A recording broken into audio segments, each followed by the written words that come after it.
Bienvenue dans cette nouvelle édition du QG Week-end. Au sommaire de l'actualité, à commémoration ce dimanche en Algérie des événements du 4 octobre 1988, l'occasion de faire le point sur les avancées politiques, économiques et sociales du pays depuis lors.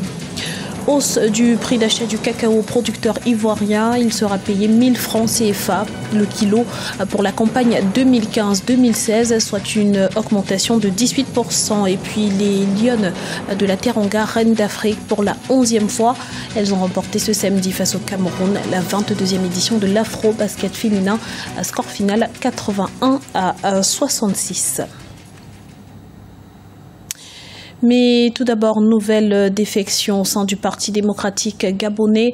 Après la démission de Jean Ping et celle de René Ndemenzo Obiang, une autre figure de l'ère Omar Bongo vient de quitter le PDG. Il s'agit de Jean-François Toutoum Emané.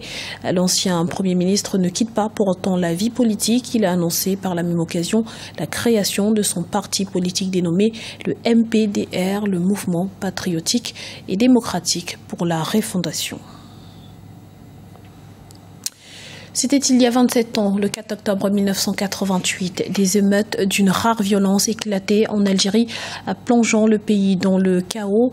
Le traumatisme est d'autant plus profond que des dizaines de jeunes avaient été sauvagement torturés après leur arrestation.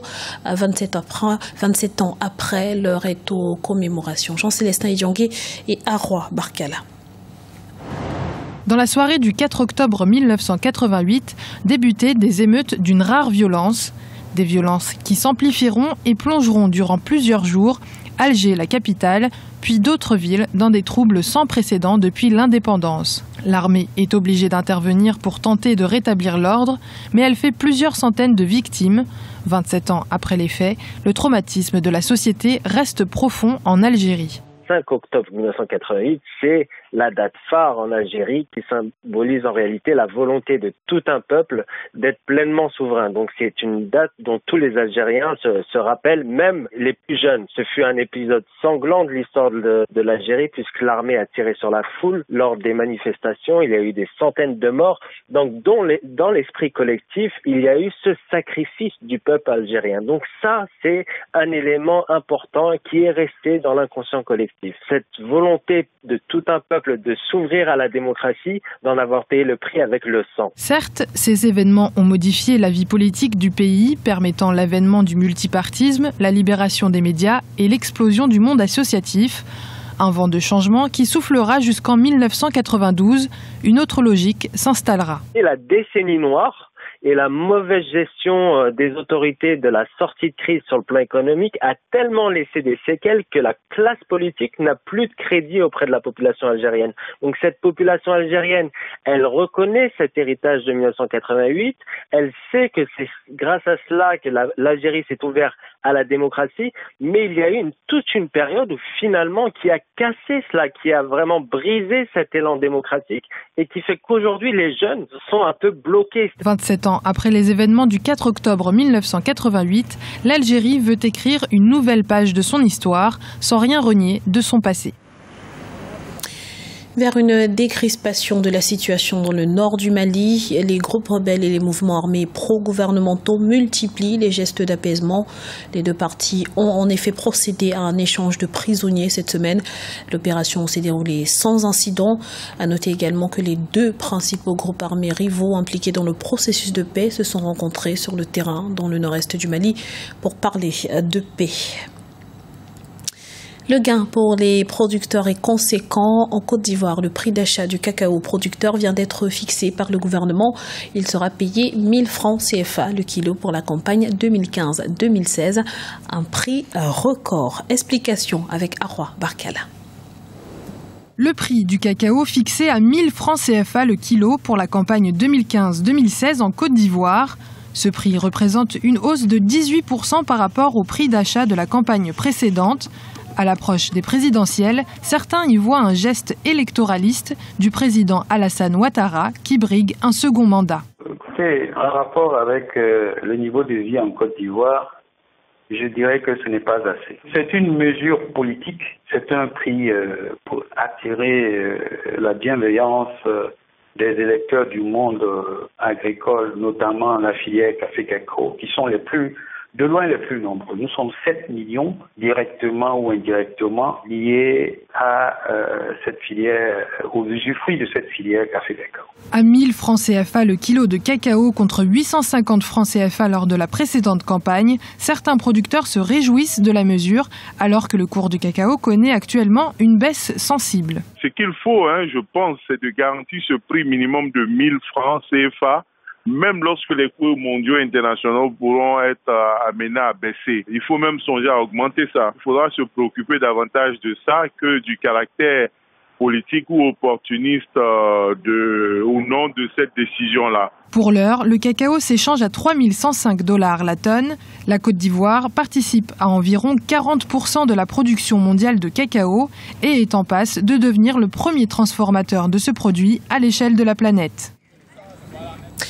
Un personnel enseignant fort pour des sociétés durables, tel est le thème de la Journée mondiale des enseignants qui sera célébrée ce lundi 5 octobre.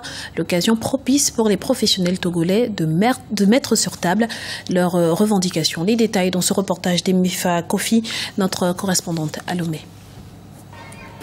Ils s'occupent de nos enfants dès leur plus bas âge, les apprennent à compter, lire et écrire et les forment pour la vie professionnelle.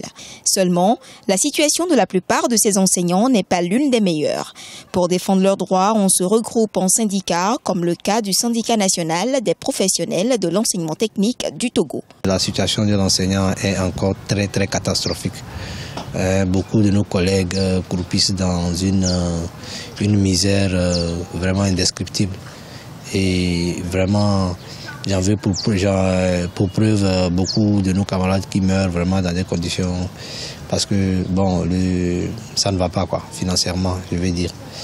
Et quand on sait que l'enseignant est celui-là qui forme du planton jusqu'au président de la République, et bon, c'est assez dommage. La lutte syndicale pour l'amélioration des conditions de vie et de travail des enseignants n'a pas donné les résultats escomptés selon les acteurs. Le paiement de la prime de rentrée et de bibliothèque a été l'un des succès. Au-delà de ça, nous avons mené des actions parce qu'il faut reconnaître que l'enseignant a pour bureau sa maison et tout. Et on avait voulu qu'on puisse avoir une prime de logement pour l'enseignant. À la place, on nous a donné une prime d'incitation à la fonction enseignante dont la valeur n'est que de 10 000 ou de 8 000. 10 000 pour la licence et la maîtrise, donc les A, et 8 000 pour les autres catégories. La prime de rentrée et de bibliothèque pour le compte de la rentrée académique 2015-2016 n'est pas pour leur payer aux enseignants. Et pour beaucoup, enseigner au Togo ne nourrit pas son or. Afin de se faire de nouveau entendre et réfléchir sur leur situation, diverses activités sont prévues pour marquer la journée du 5 octobre consacrée aux enseignants. C'était un duel 100% Lyon face au Cameroun. Le Sénégal a remporté ce samedi à Yaoundé l'Afro-Basket féminin 2015. Score final 81-66. Il s'agit là du 11e titre continental pour les Lions de la Teranga qui se qualifient d'office pour les Jeux Olympiques de Rio 2016. De son côté, le Cameroun n'a pas démérité. Analyse de la rencontre avec Samuel Nono, ancien international camerounais de basketball. Le Sénégal mérite la victoire au vu de la prestation. Le Sénégal a nettement dominé tous les compartiments au niveau de la taille, du jeu intérieur, du jeu extérieur.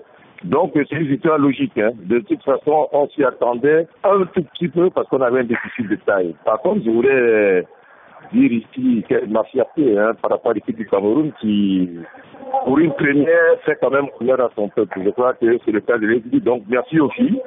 Et merci pour le peuple de Camerounais, je remercie ces filles. Donc voilà, mais techniquement, une fois de plus, le Sénégal a mérité sa victoire. Ça, c'est incontestable, il n'y a pas de problème là-dessus. Bon, voilà.